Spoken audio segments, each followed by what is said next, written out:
di mana aspek nilai ini itu tuh Muhammadiyah itu bersifat tetap namun adaptif dalam interpretasi.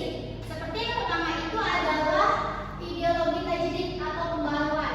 Nah, jadi Muhammadiyah itu selalu melakukan pemurnian akidah dan pembaharuan dalam muamalah duniawiyah agar selaras dengan kemajuan ilmu pengetahuan. Seperti contohnya Muhammadiyah itu melakukan tajdid dengan mengajak umat Islam itu kembali kepada ajaran-ajaran Al-Quran dan sunnah-sunnahnya, serta menjauhi praktik keagamaan yang tidak memiliki dalilnya, seperti kita meminta sesuatu dengan mempercayai benda-benda yang tidak nyata, atau contohnya saja seperti meminta sesuatu pada bintang jatuh. Itu sudah termasuk ke dalam musyrik. Itu tidak ada dalilnya di dalam Al-Quran. Terus yang contoh lainnya itu seperti etika dalam penggunaan AI pada zaman sekarang. Nah, jadi Muhammadiyah itu tidak mengharamkan penggunaan AI, malah Muhammadiyah itu merangkul penggunaan AI asal dalam konteks masih dalam selaras keislaman. Terus yang kedua ada teologi al-ma'ruf, di mana nilai kepedulian sosial yang nyata eksistensinya bertahan karena Muhammadiyah ini tidak hanya berwacana, tetapi hadir memberikan solusi bagi kemiskinan dan ketidaktahuan. Contohnya itu dengan adanya Muhammadiyah ini mendirikan beberapa, ada 3 pilar, yaitu dalam pilar pendidikan, kesehatan, dan ekonomi sosial. Di mana dalam pilar pendidikan ini Muhammadiyah ini mendirikan beberapa SD Muhammadiyah, SMP Muhammadiyah, SMA Muhammadiyah, bahkan perguruan tinggi. Nah, ini sangat membantu bagi kita masyarakat atau bahkan yang masyarakat yang kurang mampu untuk melanjutkan pendidikan. Terus untuk yang kesehatan itu Muhammadiyah mendirikan beberapa seperti rumah sakit, terus puskesmas, terus sosialisasi dan sebagainya jenisnya. Terus yang ketiga ada ekonomi dan sosial, di mana seperti ekonomi itu dengan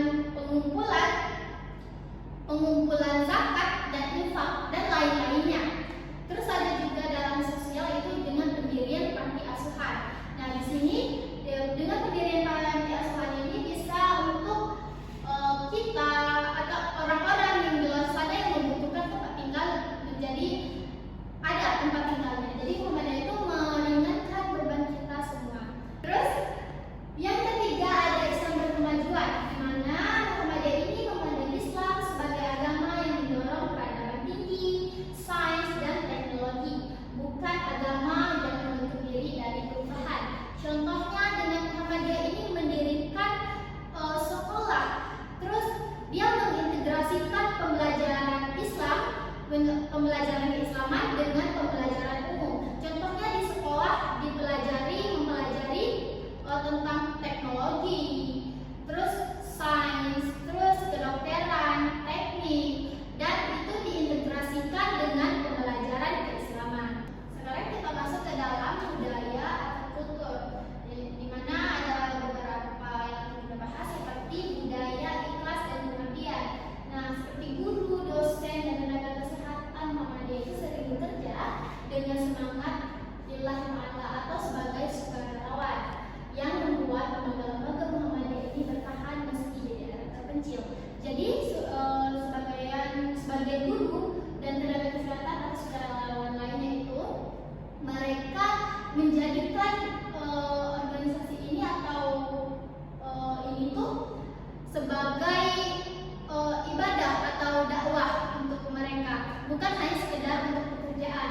Walaupun kadang di daerah terpencil seperti untuk tenaga kesehatan dan guru-guru itu fasilitasnya masih belum memadai, tapi mereka masih menjalankan tugas mereka di sana dengan lillahi ta'ala dan sukarelawan. Terus yang kedua ada kemandirian ekonomi, di mana Muhammadiyah ini memiliki budaya yang tidak bergantung pada bantuan eksternal maupun atau politik praktis. Jadi kekuatan finansial itu berbasis pada amal usahanya sendiri. Nah, amal usahanya itu seperti yang kita sebutkan tadi, seperti pendirian SD Muhammadiyah, madrasah, SMP Muhammadiyah, terus SMA Muhammadiyah, bahkan perguruan tingginya juga. Terus ada juga di tenaga kesehatan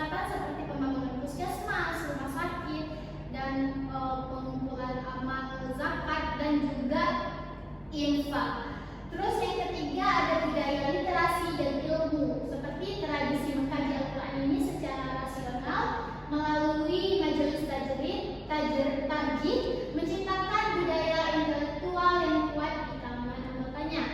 Terus yang ketiga itu ada organisasi. Nah, dalam Muhammadiyah itu tadi yang ada beberapa organisasi, yaitu yang pertama Gerakan Amal Usaha atau AUM. Nah, eksistensinya Muhammadiyah ini terlihat nyata melalui ribuan sekolah tadi, rumah sakit, dan panti asuhan. Jadi organisasi itu berfungsi sebagai negara dalam negara dalam hal pelayanan sosial. Jadi ibaratnya dari kita untuk kita. Terus ada juga otonomisasi. Dengan adanya organisasi otonom ini seperti Asia ini seperti organisasi khusus perempuan, seperti yang akan diletakkan di TK atau Muhammadiyah. Terus pemuda Muhammadiyah, NA, IPM, dan IMM untuk memastikan regenerasi kepemimpinan berjalan lancar setiap lapisan usianya. Jadi dalam ini untuk organisasinya itu bisa untuk berbagai usia dan berbagai gender. Terus yang ketiga ada struktur formal yang solid, yaitu memiliki struktur dari tingkat pusat atau pemimpin pusat hingga ke tingkat ranting, seperti di desa yang memastikan kebijakan organisasi terdistribusi secara merata. Terus aspek yang terakhir itu ada sistem manajemen dan kepemimpinan. Yang pertama itu kepemimpinan kolektif kolegial.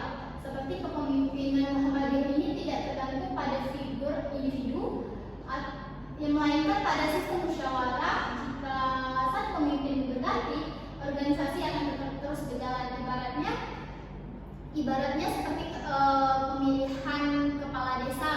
Kalau kepala desanya sudah diganti, berarti organisasi di desanya itu masih terus berjalan. Atau biasa juga dengan diganti pemimpinnya. Yang kedua ada manajemen modern dan transparan, di mana Muhammadiyah ini menerapkan manajemen organisasi modern seperti POAC atau planning, organizing, acquiring, dan controlling dalam mengelola usahanya, termasuk audit keuangan yang ketat. Nah, contoh dalam audit keuangan yang ketat tadi itu seperti infak dan amal zakat. Terus dalam yang terakhir yaitu sistem kaderisasi formal, yaitu melalui Baitul Arqam dan Darul Arqam. Muhammadiyah ini memastikan setiap calon pemimpin memiliki kesamaan visi dan pemahaman ideologi, sehingga meminimalisirkan konflik internal saat menghadapi tantangan eksternal yang dihadapi. Nah, dari materi yang kita bahas ini saja yang dapat saya sampaikan. Semoga kita semua paham dengan materi yang kita bahas pada siang hari ini. Terus untuk kesimpulannya di sini saya akan membacakannya, yaitu bahwa Muhammadiyah itu memiliki fondasi yang kuat dalam mempertahankan eksistensinya di tengah tantangan zaman, yaitu melalui dengan nilai-nilai adaptif, budaya organisasi yang mandiri, struktur organisasi yang rapi, dan sistem manajemen serta kepemimpinan yang modern dan transparan. Nah, dengan demikian Muhammadiyah ini dapat terus menjadi gerakan Islam modernis terbesar di dunia dan memberikan kontribusi yang signifikan dalam pembangunan masyarakat